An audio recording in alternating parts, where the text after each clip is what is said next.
And we're live. Good evening, good evening, good evening, and welcome to another episode of Is It Just Us? Is it? Is it?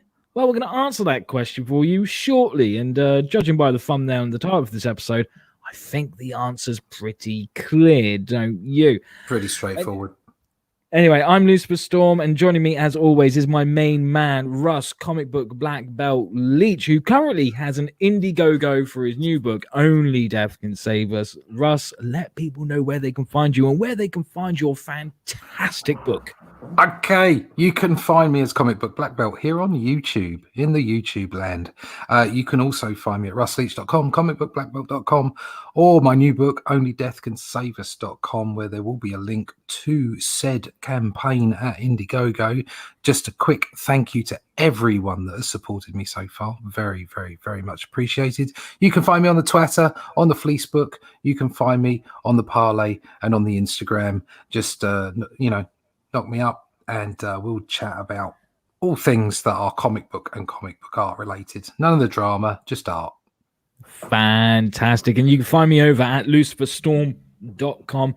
And before we go any further, I just want to say hello to all the lovely people in the chat, including Marsh Makes Comics, Stinch Wackbacker, Marsh is here. And Salazar Art Nation, and Frank. Bristolian Dave, Oi, who my has lover. just joined us. Hello, Bristolian Dave. How the devil art thou? Right. So I guess that means musical interlude. Let's get the old banjo out. Oh, there she is. Lovely thing. Lovely thing. And in the forest lived the pair of trousers named Dave. There you go. Dear. There you go. There's legs in that, mate. See, you can't say we're not a family show when we're telling stories like that, mate. Dave the Trousers. Dave the Trousers. An evil pair of trousers, but you don't find that out till about and chapter turn-ups then. Oh, yes. Oh, yes. There was something very 70s about him, if you know what I mean. Yeah, turn-ups on the outside, brown trousers, isn't it? Jumpers for goalposts. Oh, yes. Jumpers for goalposts. Right. So I guess it's time to answer that question. Is it just us? No. Is it? No, it's not just us, because we got you lovely people in the chat, including Skull Diamond 94, who's just joined us, but also in the green room we have a man who's already appeared in the chat this evening, and he's appeared in the chat for most of our shows. So we thought, you know what, we need to bring this guy on to an episode. So here he is, the main man, Stinch Wackbacker. Good evening, Stinch. Hi there. From the chat. How the devil art thou? I'm just doing fine, and I couldn't make the webcam work, so I guess I have to deal without it. You can't see my lovely masqueraded face with proper bacterial resistant protection and all that stuff. Oh, no, I feel like I'm missing out now. I ain't missing much. It just adds an air of mystery. Doesn't it? Yeah, I like that. I'll demystify it by sending a picture. Here, has a dick pics on me. I can't wait. Already said it. And I have to bring up this comment, because Marshmates Comics says, I'm jealous of your banjo. I've been obsessed with banjo lately. The banjo is a wonderful, wonderful instrument. I love a nice egg banjo, don't you? Egg and bacon banjo? You never heard of that? That's No, can't say I have. That's what my dad used to call sandwiches when I was a kid. Banjos. I've never heard of Yeah, you've never heard it. Do you want an egg banjo, son? I'll be like, yeah, all right, yeah, I'll have an egg banjo. Bit of tomato sauce, yummy. Right, well, it's time for us three to bring that one back ASAP. Yes, we've got to have the banjo back. I fiddled with a guitar a little while ago. I do have a couple of electric guitars sitting in the studio. I don't really play them because I've forgotten everything I had learned on them, and I'm not particularly musical, although my family is. My wife's extremely musical, but I would love to have a go at learning properly the banjo. The fewest strings possible would be good. So you want the 4-string banjo? That's the one. Not the 6-string like I've got. No. I'm never going to get up to Lucifer level banjoing. I'm just gonna go for the basic level. Yeah. Well, I don't actually have all my instruments here. I've literally got the banjo and my 7-string guitar, which I'm pointing at as if everyone knows where it is. It's just there. It's yes. here. Apparently, Yeah. according to my finger, it's Russ. It's in between. It's in between our cameras. It's in the Can't gutter. see it. It's in the gutter. Yeah, very good. Are you a musical person, Stinch? Yeah, I played a band once in Sweden. Oh, fantastic. Yeah, I was in a middle school band. So we did a lot of cover songs like Sex Pistols and Red Hot Chili Peppers. Stuff. I was Quality. vocalist. Awesome, man. Awesome. And I've been wanting to learn the electric shamisen, the Japanese instrument. Oh, yeah. Wow, that's impressive. I'm always impressed by people who can play musical instruments and grow a full head of hair. Well, I'm in the midst of growing some of my hair back. Yeah, So. you're a fucking legend, mate. Hair Oh, and music. Wow. Oh, bless you. Bless you. Bless you. You want to be careful who you call a legend. Otherwise, a certain someone will end up turning up. And I don't think we're ready for him. No. He's gonna be here soon. You know he'll be here soon enough. Every time we have a guest, he always likes to come out and greet them. I can hear him trampling up the stairs as we speak. In his hungover state. Oh, thank God. I couldn't deal with him drunk or high or whatever that is in an alternate state. Bring him on. I'm bracing. You ready? Okay, Jeremy. Good evening, everybody. How are we all doing? What's wrong with this guy? What's wrong with him? Why is he a drawing? He's he's a bit like you, Jeremy. What do you mean? Is that an attack? Is that an insult? No, I thought you loved me. I'd never attack you, Jeremy. I'm too frightened of you. And so I'm sorry, Jeremy. I was supposed to show up with looking like a diseased patient, just like you. How dare you, sir? Oh, you want to brawl, huh? You want to brawl? You wouldn't dare. You wouldn't survive 5 minutes. Oh, fuck him on then. Why do you keep bringing people like this guy on?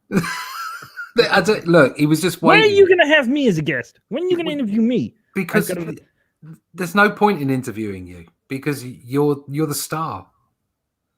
Well, I know that. I know that. What could we interview you about? Maybe your youth as a small sock. You could start there. How you grew your cash. We could talk about my time in prison. Yeah, or that bondage time, with the sandal, with the open-toed sandal. Oh, that's still going. Yeah, all right, okay. That's still going. I gotta get back to that in a moment. I've got them locked up in the dungeon. Uh-oh. In the shoebox. Yes, that's right. That's right, drawing man. Drawing man. I'll prepare to steal wool, okay? I'm putting it in my mouth. Tell me, tell me, drawing man, how did he get you in the camera? What did he do to you? Did he use Rahitnal again? Well, actually, they had this camera set up and then captured me in those ghost photographies. So they captured my soul. The sons of bitches. Yeah, I know. Do you want me to slap them for you? Why not? Okay. I understand you need help. Yes. I'm in dire needs. I'm being held captive by 2 very abusive cartoonists. I need help. I'm in England at this location. It's the bar. That sounds really sexy. I need some alone time now. You'll have to give me some alone time now. See you later, everybody. Where are all the white bitches at? Go away, Jeremy. Fucking hell. I do apologize for that. That gets more and more surreal every week. I love it.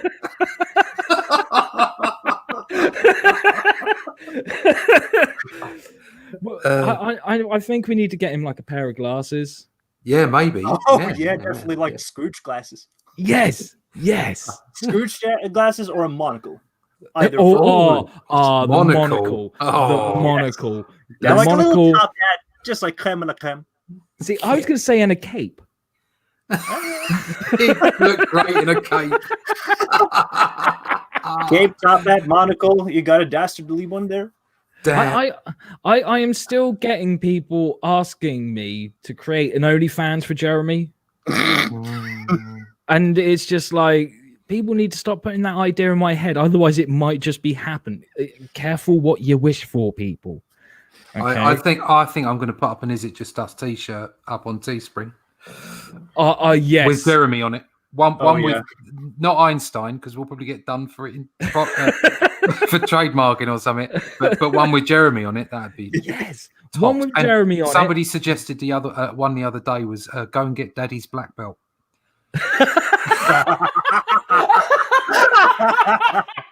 Which I thought was particularly good, so I might have to put that up as well. That is fucking genius.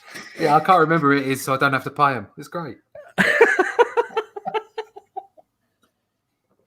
So, guys, what has everyone been up to of late? Let's start with Stinch. What have you been up to, man? Yeah, we've been up to this Stinch. I've been engrossing myself in the AAA community for the better of 2 weeks. Just trying to mingle and socialize with a distance, of course. Can't affect everyone. Absolutely. So, yeah, drawing for the most part. Did a commemorative piece for you. It's in the Discord. Yeah, I haven't used the Discord in ages. So, like, I literally saw that there was something there a second ago. I was like, I'm going to check that after the show. Hey, no sweat, man. Just reading comics and just getting a boatload of mail with more comics. Oh, that's great. No, Yeah. what Comics. a shame. Comics. I wouldn't be ashamed. The location that I'm in, it's just perfect conditions. Fantastic, man. What comics have you been getting a hold of? Let's see. The new Junji Ito book, Venus in the Blind Spot. Cool. And I think, the Berserk Volume 5 Deluxe Edition. Ooh. And just plenty of manga. And one that I started cracking yesterday, Simon Hanselman's Stems and Seed and Stems, which is part of a larger narration of like a mega hex. It's called Magbog and Owl, the series. It's essentially BoJack Horseman for stoners. Fantastic, man. Fantastic. And Russ, what have you been up to, man? Yes, I have been on the stream train. I've been doing lots of streaming for my book launch, or for the campaign launch at least. So I've been doing the rounds, and in between that, trying to actually get some inking done. So I've been doing plenty of that, and I can show you something that I did today. Oh yes, please. Oh, yes. So, Please, I'll Daddy, just show us your ink. show me your ink. See it. See your ink. I want to see your ink. Do it. Right, there you go. So there's some inking. Yeah. So Nice. some lines laid down. There's a bit of a Bronze Age girly thing going on there, and then I can show you. Oops, I'll show you the previous one. So there's some story happening, and that one's in progress at the moment. So Nice. lots of stuff going on. So I've been doing that, and that's about it, really. Just streaming and inking. That's it. Nice. It's good. It's just constant, but it's good. I once again I have to say thank you to everybody who's thank you, Marsh. Thank you to everybody who has contributed to the book, but not just that. People who have, there's so many kind people giving me their time on streams, and people retweeting and sharing the book. I've been over talking to some of the guys over on Indie Vault as well. They're wonderful people. They're totally into like all ages comics as well. So I kind of it sat well with them, the project, and they were pushing it. And then you got the thing ready. You got the sound ready. Yeah. And then of course there's been Comicsgate. Creators who have also been very kind with their time, and I'm an equal opportunities employer. That is, I hate everyone. Yes. Yeah, so that means that everybody is equal in my eyes, as it should be, and so I basically take everybody on their own individual merit, and if I like a creation, if I like the art, if I like the creator, if I like the project, I will share, and if the creators are decent, kind individuals who have open minds and are professional and courteous, then I will speak to them and I will work with them and I'll go on their streams. Damn it! So that's just a long way of saying thank you to anybody who's backed the book or has supported me and invited me and given me their time. So there you go. Oh, bless him, and like a lot of people have backed so far, but it could do with some more. Oh yeah. If you haven't backed it, back it, because I do need the money. The link is in the description box down below. I like the fact that you don't beat around the bushes. Look, I need the money. All right. I need the money. Buy it. No, I want people to buy it so that I can share my story with them and I can make more of the bloody things, because I've got loads more story to get out there and I've got loads more drawing to do.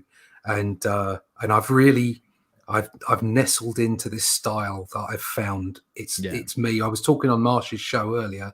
We were talking about finding you, finding what you love, finding what makes you tick, and it's more important than anything else.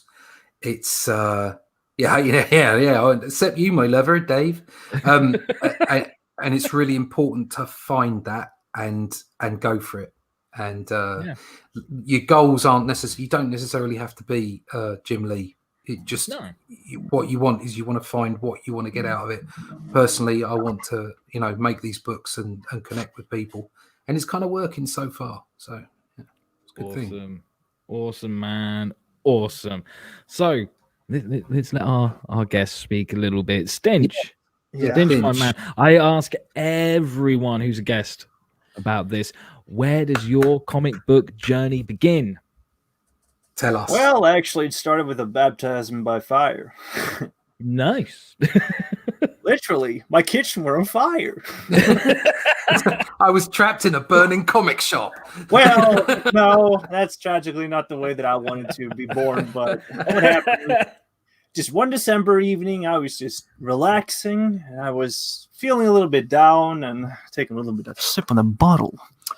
And all of a sudden, I hear the neighbor knock, and he says, "The kitchen's on fire!" So I ran out, and I see smoke coming out of the kitchen. So me, the idiot I am, I grabbed the fire extinguisher and blasted off inside the room. And that set me down to a downward spiral of a lot of hopping around different hostels and hotels for about 6 months because I couldn't get back to my apartment because it had to be renovated and cleansed out. So in about of a big depression because my dog died and all that stuff, it really added up in a winter season. Yeah, I sort of broke, and then I just do what I normally do: turn to comics. And so I happened to reading a lot of like dark surrealist humor and Ghost in the Shell by Shiro Masamune. And I suddenly thought to myself, I've been invested in like drawing for a while. Why not like try to make something out of it? And then I started studying comics. And I can't say that I regret it. I sit now with a bundle of artist books and comics that I'm studying, and I wrapped up this year with my bachelor thesis in comics theory. Nice. Wow. So I'm well on my way to exit the university life and enter the hungry artist journey. Wow, that's the best origin story yet. Yeah, fucking right. That's awesome. That's worthy of a superhero. That's fantastic. I love that. I love it when people say that they have this connection with comics because it did something for them at a moment in their life. I think those connections are just the best. I think we all have it a little bit, like awkward kids, awkward childhood, whatever it is. But that's cracking. I like that. We'll see. It's more like the impetus because I've always retreated to comics when my life has been like really tough, um, in like several ways. Just comic strips like Calvin and Hobbes and Donald Duck, Cats and Hammer Kids, Yeah. all that stuff. Because I was raised moving around a lot. I only stayed at one place for like a year or two, and Right. that sort of like screwed up their childhood with broken home and all that. And but it wasn't before like I had that identity crisis caused by the fire that I'm certainly like on. I found a path that I wanted to chart, that I wanted to be a part of and give back to people because comics give back to me. Cool. Wow, man. Wow. So where would you like your comics journey to go from here? At the moment, I'm thinking about creating like a anthology book, like 8-Ball by Daniel Klaus. Yes. Cool. So That's fucking fantastic idea. I'm planning on like doing a lot of short comics now this coming year. Just like building up a backlog of several stories, and working my little comic strip bone meal. It's gonna be a romp. I love that idea. And then there's like the long running series that I'm building on in the background. I've been like on them for 2 years now. So this is really cool because I think like more and more people are getting into like the anthology idea and doing like short stories, and I think that's something that comics has been missing a lot of late. So I'm glad to hear that there's another person who's like, yeah, maybe some shorter stories need to be done first. Yeah, because it's like baby steps. You like make mini comics in the way like Marsh prompts up, or you just do a couple of like strips just to build up a act. Like you get to like the act structure with like setup and punchline and all that stuff. Yeah, and then you sort of like build it on with more stuff in the middle, and then you can take on a graphic novel and a long running series if you want to do decompress stories. Oh yes, that's my first guy. It's most people's first gig, isn't it? Doing an anthology. That was my first gig. I'm actually in right now for a contest. All right, cool. I submitted a 20-page submission for an anthology contest, a manga one. Excellent. So are you going to draw that yourself, or are you going to get someone else to do it? I have already drawn and right. I submitted it back in June, and thanks to you guys, I felt great. I was carried by both Marsh. I was carried by you guys when doing like the podcasts because I was listening and commenting while I was drawing. Yeah. Oh, cool. Awesome, man. Oh, we get to be part of the journey. No, thank you. No, I'm glad that we could help. Yeah, part of the journey. That's those are the things that make you feel privileged. I was talking about readers earlier, and it's that connection with people. You have a connection with people, and like we've managed to do this, and spoken to Stinch and Marsh. Marsh does such a fabulous job. He inspires so many people. Yeah, and he needs to come on the show, Marsh. I know that you're watching. You need to come on the show. And Stern finger wag. But it's a two-way street. It's like with readers as well. It's like you get inspired by. My God, this week I've had fan art. My book isn't even out, and people are doing fan art, and you're like, that's totally unprompted. I didn't ask anyone to do that. Marsh did a cracking one actually, and you just think that those people took that time to do something with my work. Yeah, that's great. It's just great, and just people just reading your work or saying, do you know what, that looks good or this looks good, and it's that. I don't think that creators have had the opportunity to connect like we can now. Yeah. It's really, things have changed, and it's the opportunity to connect with people that's changed, and that's where I don't want to get into a bigger discussion, but that's where the mainstream is falling down because they're not connecting with people. Yeah, absolutely. I tried to do a piece just last night / morning of D, but I couldn't like lay the anatomy, so I didn't get it done in time. I'm sorry, Russ. Oh, don't just the fact that you do it. I shared a sketch with you in the DMs. So you can Oh, see. nice. Oh, Nice. fucking awesome, man. Awesome. It's just so cool.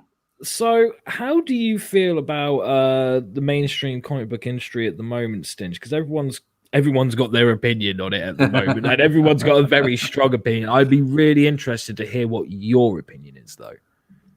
I go from an alternative perspective. I live in Norway, so I don't have like the same stomping grounds when it comes to comics and the industry in particular.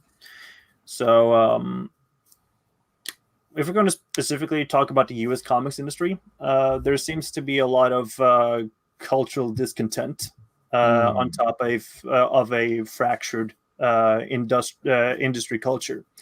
Yeah, and what I see now is not only bad product, but I see a failing system that doesn't embrace challenges that to rise to the occasion of like crowdfundings and try to like win customers back by producing better stories and all that stuff. I was talking about this a couple of nights ago about the story with like She-Hulk doing it was a short story with She-Hulk doing justice thing.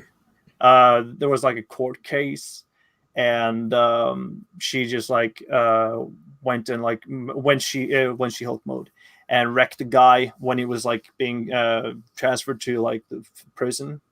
It It was like a short story by I think it was Bell Hooks. And I have my reservations about Bell Hooks' opinions, not as a person. But it could have been such a great story. You could take that story and make it a 6-issue arc if you wanted to, like writing for the trade. Not that I have nothing against writing for the trade. I like stories. Stories need to like take time, how long it may be. But it could have been an interesting like plot. It could have been like, what if She-Hulk saw the injustice so incondemnable, or just like so that it was so wrong, and she went to prison with supervillains. On Rikers Island or something, and then she could see like from the inside of the prison system that they are under in and all that stuff. I'm just baffled that they don't think that far ahead with like ideas. It needs to be like, yeah, we're setting it up. Yeah, now we've done some beating, and yeah. Let's move on. But there wasn't inconsequential.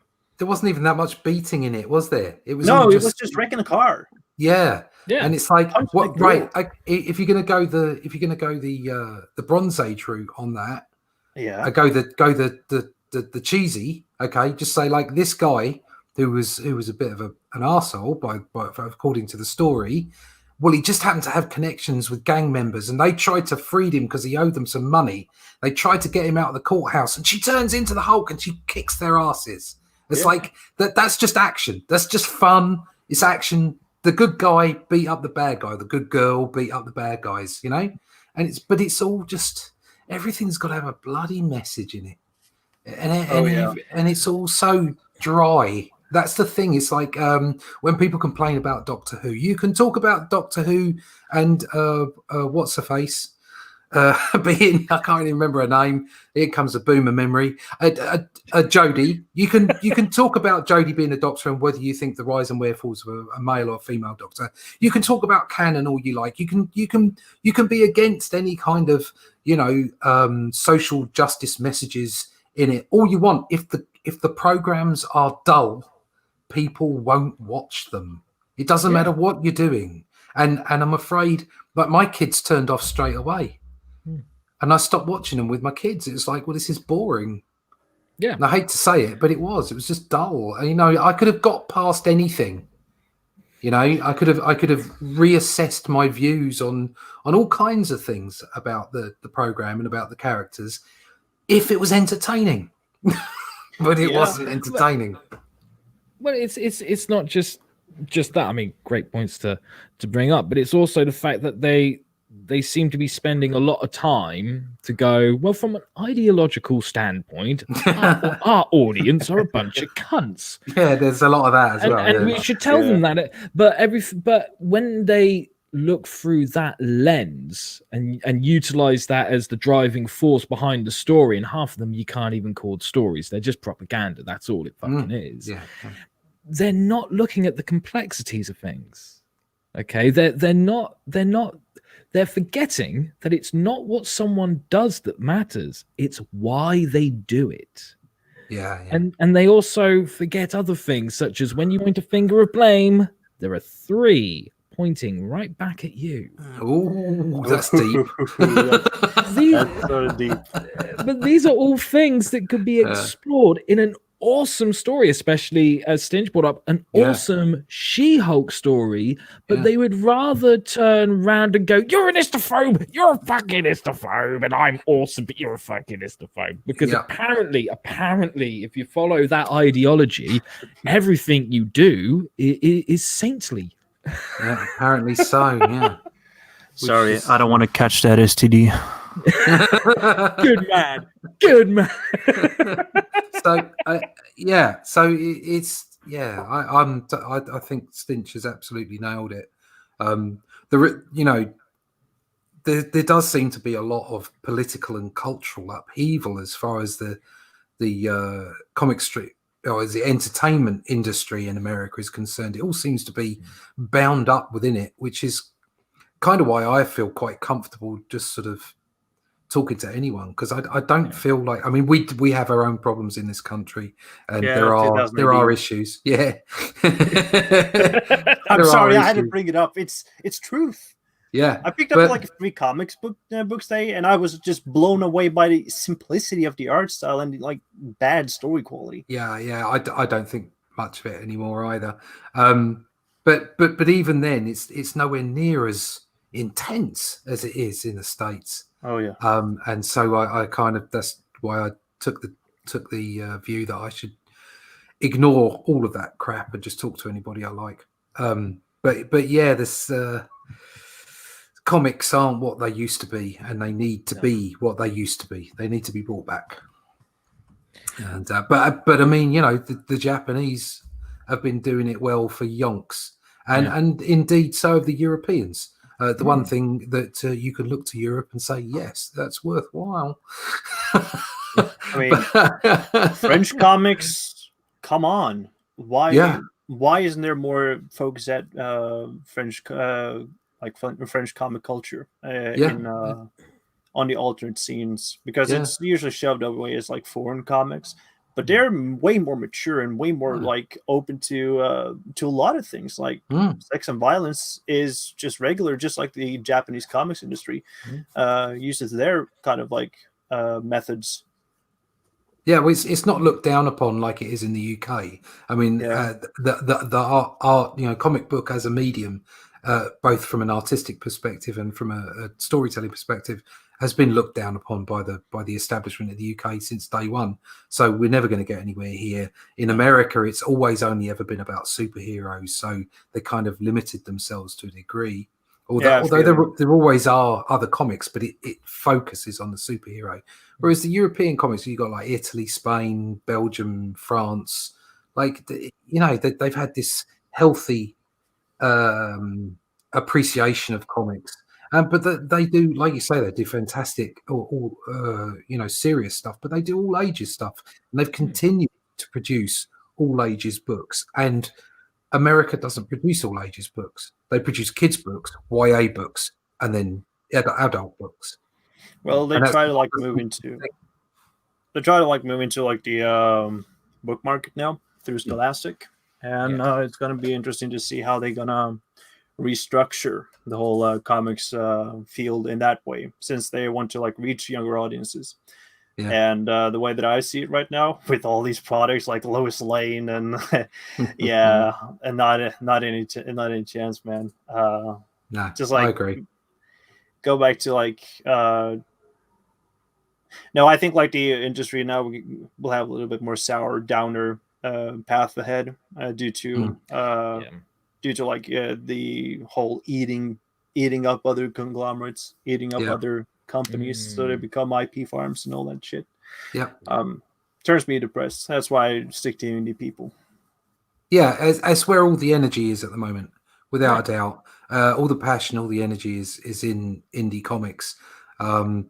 It's not to say there aren't passionate people in mainstream. Of course, there are some fantastic creators, passionate creators in mainstream, but the people at the top aren't making comics for the sake of comics. It's, you know, it's lunchboxes, it's films, it's whatever, it's everything all chucked in together. Whereas people who make indie comics are just there to make comics. Apart from the odd few who are trying to get a deal with Netflix, most people who are making comics in the indie world are just there to make comics, and the passion shows. I think. I just want to be there to sell a story. I don't want to sell you a landmine with my favorite character on it. Yeah, it's a landmine. I like that. You've been blown up by a Spider-Man landmine. Thank you very much. Oh, the gunk! Oh, the sticky! Oh man, that should be like that should be a U.S. Army thing, like sticky bombs, but with Spider-Man on them. Yeah, sticky bombs with little Spider-Man insignia on the side. Yeah, and it's like throw them on someone's back.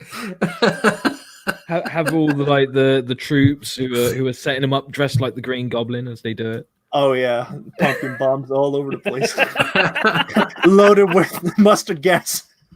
I think we should jump in the chat just quickly because there's been loads going on. Yes, please do. Where are we starting with? Well, first of all, I think we need to start off with this one. Marsh saying, "You know I'm down to come on anytime.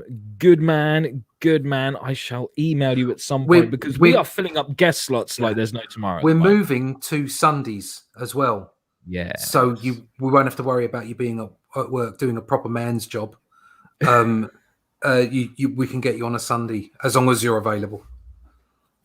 Fantastic. And then we have, where did it go? Here's Bristolian Dave. Mainstream comics became lazy. They fell into the trap of producing comics and just thinking they would sell as they didn't accept any returns. Yeah, that didn't help. You know what? I've actually, for some reason, that reminds me of a few like independent comics that I've actually seen at conventions where they think, oh, our product's so good, no one will ask for a refund. and then all of a sudden there's lots of people coming up to them going, this is shit, I want my money back. And then they've got a very angry mob screaming at them because of it. Bristolian Dave carries on and says, even going back 10 years when I first got into comics, the stories were better. Amazing Spider-Man Ends on the Earth rings a bell. I got so emotionally involved in that story. Believe it was Slott who wrote it.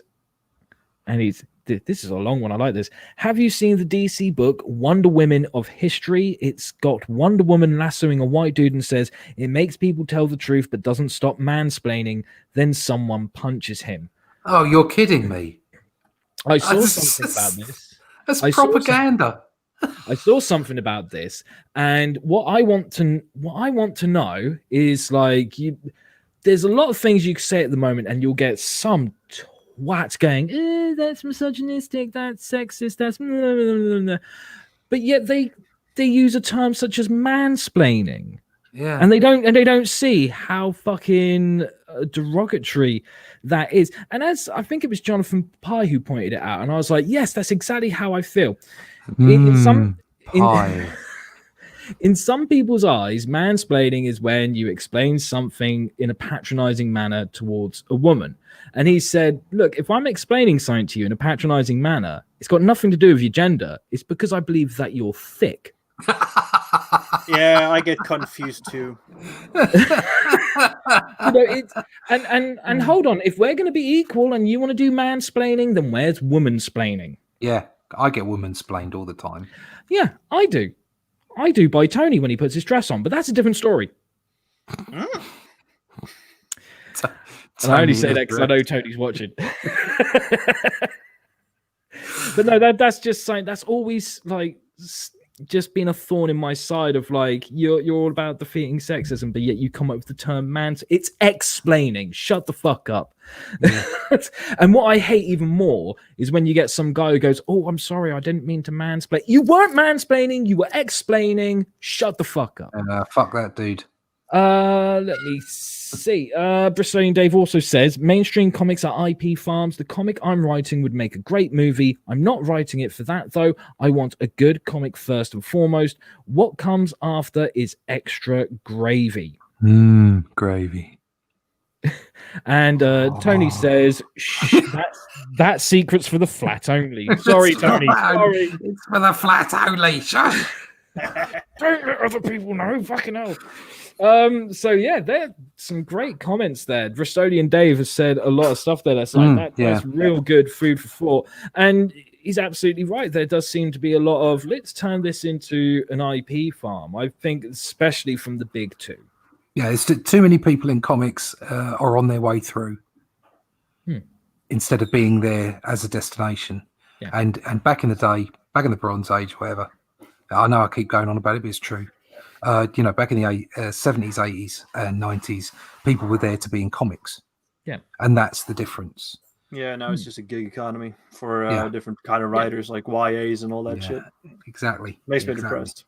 And what these people are forgetting is you can create a comic with the intention of, oh, let's get a Netflix deal, let's get a fucking movie deal. But here's the fucking big problem with that train of thought. If you want a studio to give you that Netflix deal or that movie deal, you first of all have to have a rabid fan base for the comic.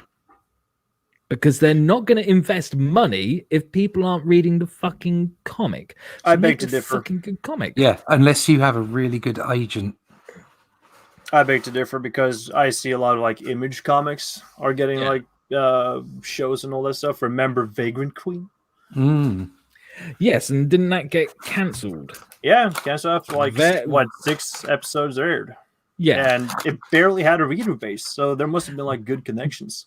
Barely, but there was a reader base. That's under 1,000. That's not a consistent fan base. No. I agree with you on that, but to me, that's an exception to the rule, and that's still someone trying to sell something that just wasn't going to work.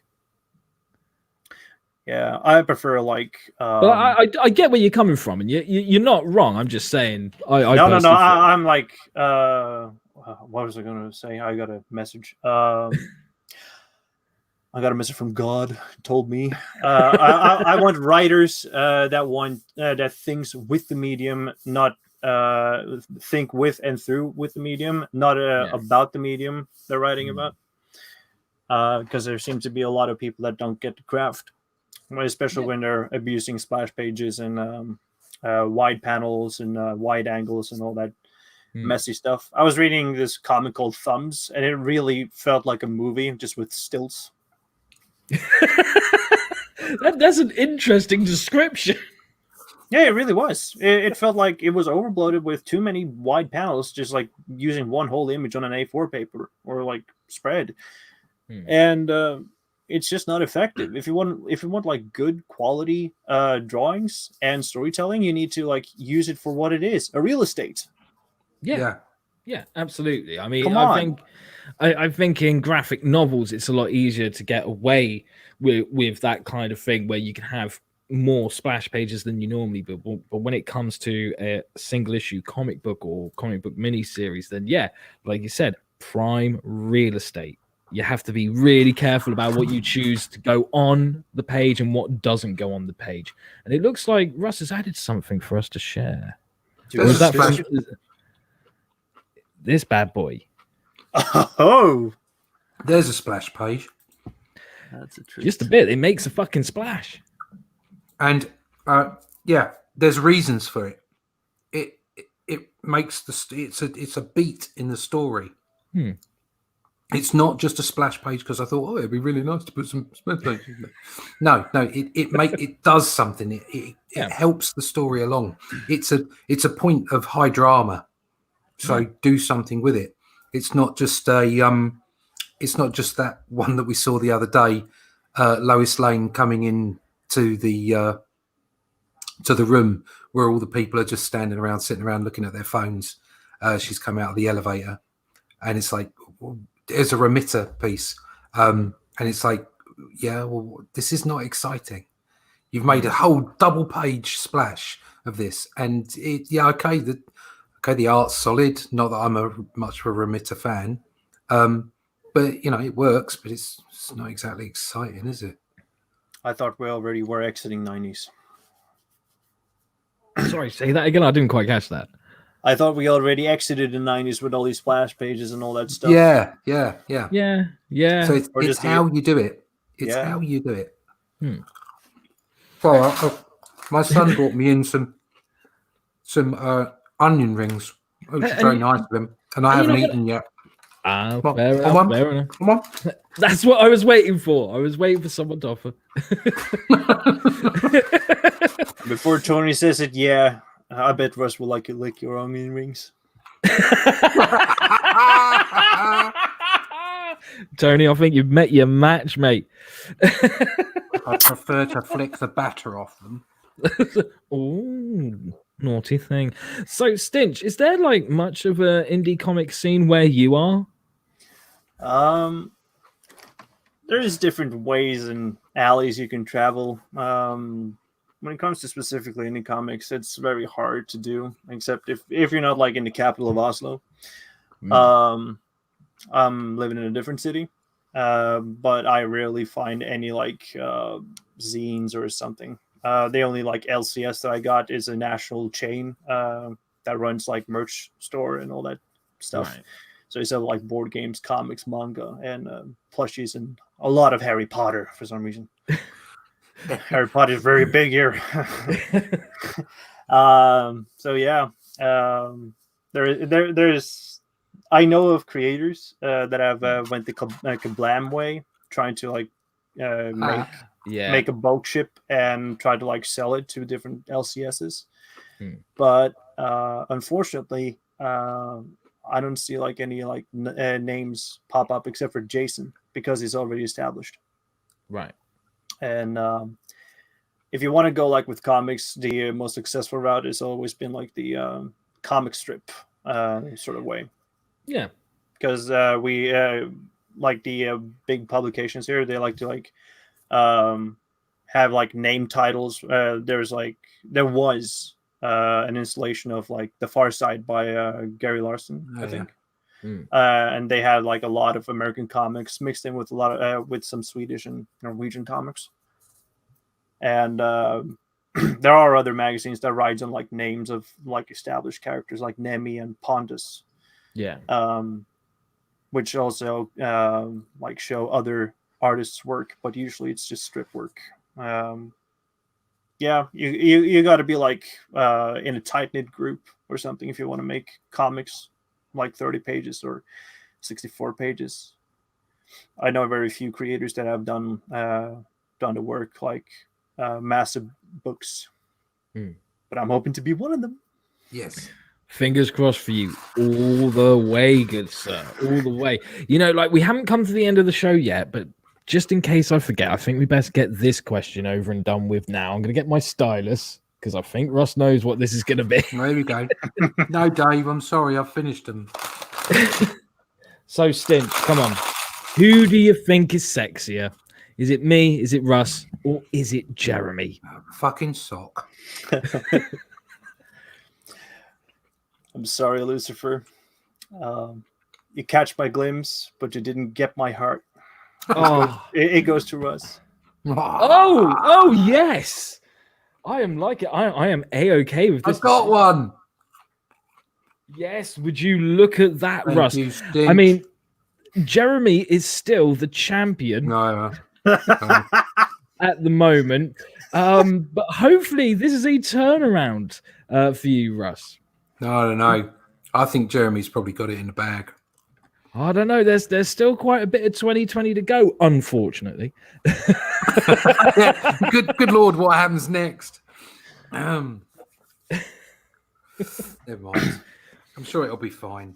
2-2-3. Oh yeah, Bristolian and Dave. I thought you was talking about football. Yeah, no, he's right. 2, 2, and 3. I still cannot believe that fucking sock is. He's winning so many people's hearts. He's an absolute prick, but yet people love him. It's a major dickhead. Yeah, you don't have to fucking live with him. No, can imagine having my hand up his ass for all that time. Might be a Oh yeah, that would have been great. Ooh, you sounded like you really liked that fucking idea. Stitch. I was about like making a comic, spoofing on Jeremy. So there's like this glory hole thing, and then I see him like shove out of it, like, "Oi, fancy a shaggy?" Oh my god! Please, if you want to make a Jeremy comic strip, man, I am not gonna fucking stop you. Yeah. I will celebrate it. I will fucking promote it. We'll put it up around to it. I got a lot of stuff on my plate right now. I'll put it on my fucking website for everyone to see. Because the only way I would do a Jeremy comic strip is if it was like one of those photo ones. I just take loads of like photos of Jeremy on a green screen and then superimpose them into scene. Yeah, that'd be great. Oh, that reminds me of like this old Crumb comic that he was like doing photographies of like cheating with his wife and all that stuff, and they created like comic panels out of those pictures. It was really cute and cool. If it's good enough for George Lucas. Oh well, like go back 10 years and like let's just redo it, like make a new version of it, and then 10 years go by and like, oh yeah, well, let's make a new one of this one. It's stunning to see actually how things have changed. I mean, people hated the first three, the prequels, until they saw the sequels. And then been a turnaround. I don't get it. I like the prequels. So do I. I've always liked them. I know they're dry and soap operatic, but damn, I bite it. I like the third one, Revenge of the Sith. I really liked that one. The other two, I just I cannot. Yeah, but you're not as shallow as me. They like the first two are just like sand, and I don't like sand. It's coarse, it gets everywhere, especially my orifice.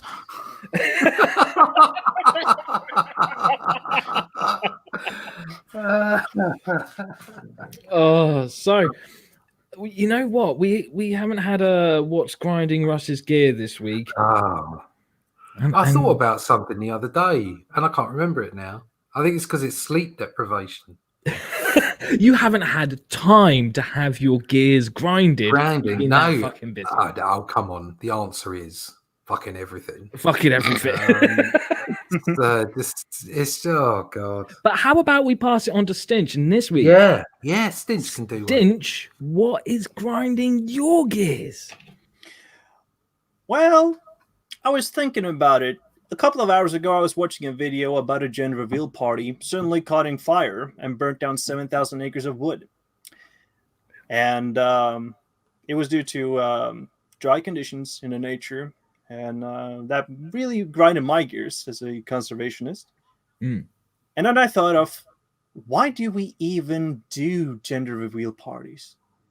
Because there seems to be like when people make tradition, there's always that one punch that comes around and fucks it up by doing an alternative style, like farting out a cloud with the purple, with like either like blue or a pink color added to the powder. Yeah, and it really likes. It's not a defilement thing, because it's free reign to do whatever with to like make an alternative of traditions. But I'm really starting to like get pissed off by people that carry it on for the sake of having a party and not essentially what the theme is about. And due to like the lockdowns and all that stuff, those things, it's not a suitable time to do these kind of arrangements. No. So yeah, keeping up with tradition is a-okay, but doing alternative ones, it'll go so far before the line has been crossed, and having it risk burning down a lot of acres of wood, man, it's not cool. But I shouldn't complain though, because I'm a physical comics guy, so I'm contributing to like the deforestation by some means. These are small for us. I am a hypocrite, but I am an honest hypocrite. Small fry, I tell you, small fry. I think the Western world is done for. Really, we're all done for. The Visigoths are over the hill. The barbarians are at the gate. It's all over. Get your fiddle. It's time to burn. Yeah. And Marsh has just asked a very interesting question here. Are gender reveal parties permitted anymore? I mean, I thought genders in general were cancelled.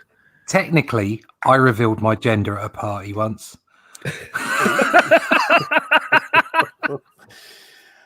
Yeah, I got gender reveal parties all the time. Just ask the town square every time that I'm being drunk and I pull my pants down. There's been a few times that I've been drinking and I've revealed my gender and everyone just looks very confused. So I'm still none the wiser. Guy I used to go karate with. He used to love getting his clothes off. Where we used to live, this like little town we used to live in, we were in a pizza a Pizza Express or something, and he actually ended up being in the paper as a mysterious streaker. He came up and he just everybody's in the Pizza Express, and he just turned up at the window and ran off. One of the funniest things I ever heard about him was that there was the Proclaimers were doing a concert. This is before I met him. Apparently, they were doing a concert in this place, and his wife or his partner of many years knew that he was. This was a bit like Little Britain, where he gets out of the chair and goes up to the. Yeah, so she's standing. She says, I'll go and get us some beer. And he's like, all right then. In the time it took her to go and get 2 beers and come back, he'd got on the stage naked and run around. So by the time she'd come back, he's like, yeah, it's cool. That's how it goes. Yeah. I don't think I'd ever revealed my gender to such a degree as he liked to do. But he did like to get his kit off. So. Good fun.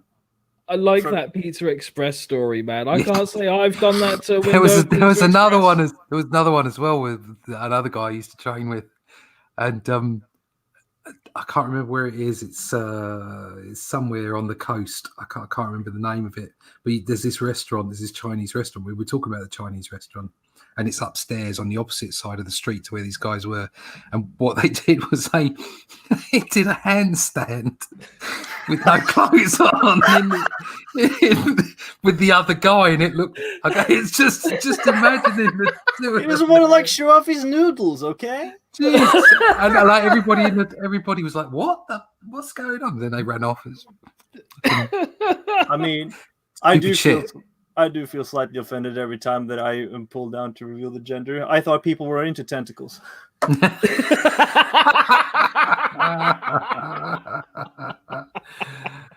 Have it. Oh no. Like I said, I can't say I've revealed my gender to people at Pizza Express. But what I can say is I used to have a very good Spider-Man costume. And I used to put that thing on, and I'd walk I would see like a full Pizza Hut with like a glass front with people sat at the window. I used to run up to the window and just stick myself to the window and then slowly creep across. I was doing it. Everybody's in there I did it to a fish and chip shop that had a big fucking clear glass thing, and they were just in hysterics. And there was another time when a bus pulled up and it just stopped at the bus stop, and I was like, wow. It'd be rude if I didn't. And there was a very scared Asian couple that did see the funny side in the end, but initially they were like, "What the fuck's going on?" He's not Spider Pig anymore. He's Harry Plopper. Holy shit, Spider-Man.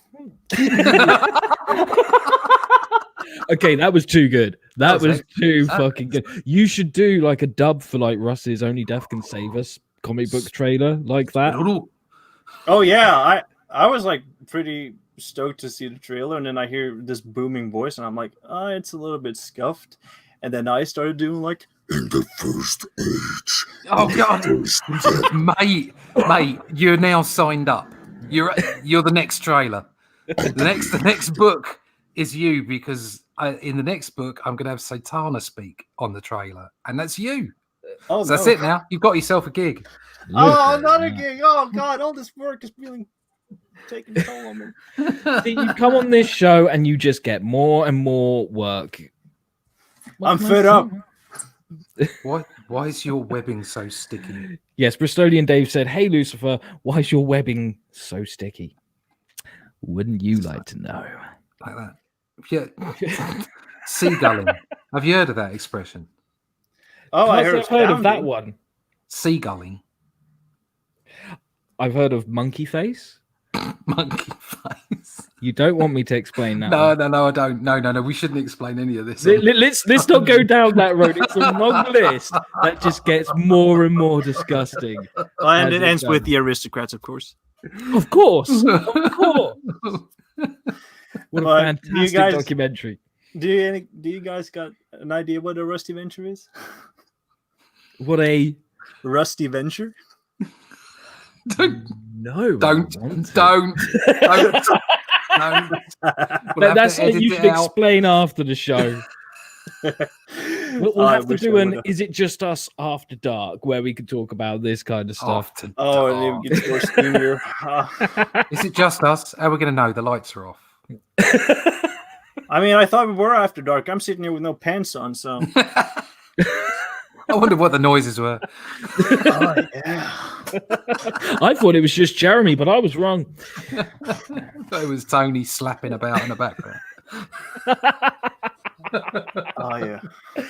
Don't, otherwise he will bring his micro molester in, and we really don't want that. No, we don't want to see the micro molester. No, we don't. Sorry, Tony. Sorry, mate. So I guess that brings us to the part of the show where we should try and act sensible just for a brief second and talk about what we've been reading. Oh, who wants to go first out of you two? all right. I'm gonna thank you. I'm gonna go for Dark Horse Comics. This is Nosferatu by Drew A. And this is an old book. This is I got this early 90s. It's got some absolutely lovely artwork in it. So you can see, look at that for characterization of Nosferatu. Is it a space? I'm not going to lie, but it's very hard to see. Oh, Yeah, no, it's really hard to see. It is really hard to see. Let's see. Hello. We're on the move. Let go of my neck, bro. There you go. There it is. Very nice. Oh, I like that. Yeah. Oh. I like that. So effectively, Nosferatu is this alien creature on another planet. Yeah. And it's your journey with him. It's a sort of it's quite sad because he's quite lonely. But the artwork in it is just to die for. It's all black and white. It's all black and white, and it's here he is at the start, and it's I can see that better now. It's just beautiful artwork, and it's a softback. And this is back when indie comics were really starting to rock in the 90s. Yeah, like the black and white explosion kind of stuff. So there was like loads and loads and loads of different stuff. Teenage Mutant Turtles were going mad. Yeah. And this is just, you'd never get this now. You would never buy this book now. It just wouldn't exist. Is that another comic? By Dark Horse. Oh, it's Dark Horse, yeah. Yeah, Dark Horse would never put anything out like this. Never. And not now anyway. Just stunning. So if you can pick it up, probably an eBay or something like that, because you won't be able to find it in comic book stores anymore. Wonderful stuff. Just look at the art and it's lovely. Fantastic. I guess that means we move on to you, Stinch. Oh, what haven't I read? I think it was 2 weeks that I read Art Spiegelman. I need to read that one, sure. I read Art Spiegelman's Breakdowns, the sort of his like anthology series of strip comics. They're very experimental. Some are featuring Raw, I think. But the one that I've completed just recently is called Cells at Work Code Black. It's an adult version of the manga that is called Cells at Work. Essentially, it's Osmosis Jones, but with manga. Okay. So you get to see like blood cells delivering food, and you get to see white cells kill viruses and bacteria. But what's so special about the Code Black series is that it takes on a lot of adult health issues, like smoking and alcoholism, and the inner functions of a suicide when alcohol and pills and all that stuff, and drinking too much energy drinks. And I'm enjoying it immensely for its good. It's sort of grotesque because the cells can't do anything but like work. They have to constantly work, or else the body won't function. And it's sort of like a communication to people of with bad habits of treat your body well because this may happen to you. And it shows gangrene. It shows failed liver and insulins and all that stuff. It's really sad. So yeah, if you want to go on a health diet and exercise, that book is probably for you. I'll make you jump in. Fantastic. Well, I'm going to put my hands up and say I'm a dick because I haven't read anything, but I did watch the first 3 episodes of season 2 of The Boys. And? Well, I thought they were going to drop the whole of season 2 like they did with the whole of season 1. They dropped it all on the same day, but no, Amazon Prime decided we're just going to give you the first 3 episodes and then we're going to drop an episode a week. Bastards. And I was like, oh, you motherfuckers. But I got to watch these 3 episodes. So I did. Now, the first season of The Boys, like there was a lot of gallows humor in there, which I really thoroughly enjoyed. And I found myself getting to the end of the second episode, and I was like, I'm really enjoying this, but I haven't laughed yet. I'm getting a bit concerned. Then there is a certain scene in episode 3 that I'm not going to say what it is. I don't want to spoil it for anyone. But when it happened, I was howling in absolute hysterics. And I was like, it was worth the wait. It was worth the wait. Clearly, it's a slow build up, and then boom. Now it's going to start picking up speed. And they've started hinting at certain characters from the comics that I'm like, oh, please. You keep mentioning Tech Knight. Please let Tech Knight be in this because he was so fucking funny in the comics. But yeah, generally, so far, I'm having a good time with it. I won't really be able to say too much more until I've seen the whole of season 2. But if season 2 carries on in this trajectory, it's going to be fucking fantastic. Coolio. I'm thinking about picking it up on comics form first, but before that, I got to pick up Preacher. Oh yes. I saw the store carry the omnibus, and I'm thinking about buying it. Oh yeah, that's on my list. I highly recommend it, mate. It's on my list because I watched the series, and I haven't read the comic yet, and the series was really good. The series is fantastic, but I still prefer the book over the series, and the book is just something else. There is so much you will see in the book that you'd be like, oh, that made it to the show, that made it to the show. Oh, I'm not surprised that didn't. There's a lot of those moments where you're like, oh shit, that's fantastic, but I'm not surprised that AMC were like, no, we're not putting that in. Here's the line is a blur to that certain gag and that certain plot point and stuff like that. But yeah, Preacher, I cannot recommend it enough. It's one of the only books I know where you can go up to someone who doesn't like reading comics or isn't into comics, and you can say to them, Preacher, and they'll go, I loved that book. No. I've had it so many times. That's the one book. Yeah, that and Berserker by Keanu Reeves.